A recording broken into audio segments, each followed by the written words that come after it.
Геотермалдуу энергия өндүрүү, көмүртек алуу технологиялары жана экологиялык таза жашыл жана көк суутек өндүрүү. Техас энергетика системасын жаңылоо сыяктуу алдыңкы технологияларды колдонуу тажрыйбасы менен Массачусетс технологиялык университети бөлүштү. Назарбаев университетинде өткөн иш-чарада заманбап трендтер менен энергетика тармагындагы дүйнөлүк алдыңкы тажрыйбалар жана Казакстандагы энергетика тармагынын келечегине арналган пландар талкууланды. МТО изилдөөчүлөрү тармактык мекеме берген маалыматтарга таянуу менен жол картасын түздү. Бул боюнча өлкөдө келечекте энергетика тармагын өнүктүрүү планы түзүлөт деп көздөлгөн.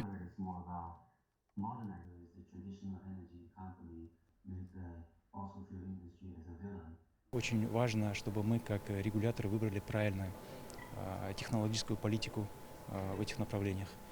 Биз жөндөгүч катары бул багыттагы технологиялык саясатты туура тандап алышыбыз керек. Ошондуктан бул багытта биз бир катар коллаборациялык долбоорлорду, инновациялык идеяларды ойлоштуруп, ушундай чараларды туруктуу түрдө өткөрүүгө басым жасайбыз. Инфраструктураны модернизациялоого, жеке капиталды тартууда абдан маанилүү. Бул багытта да иштешибиз керек. Ошондуктан бизге жакшы идеяны сунуш кылгандардын ар бири менен кызматташууга даярбыз. Изучить предлагаемые механизмы и если они приемлемы, если они оптимальны, то их применять.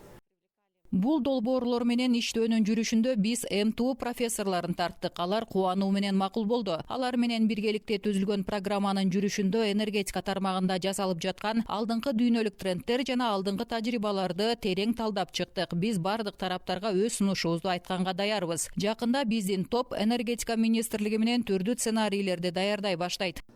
Белгилей кетсек, 2 күнгө созулган семинарга Казакстандын бизнес өкүлдөрү да чакырылды. Чет элдик спикерлер ишкерлер үчүн атайын көптөгөн өлкөлөрдүн тажрыйбалары жана долбоорлору менен тааныштырды. Алардын арасында электр энергиясын өндүрүүдөн кантип пайда табууга болот деген маселе кеңири талкууланды.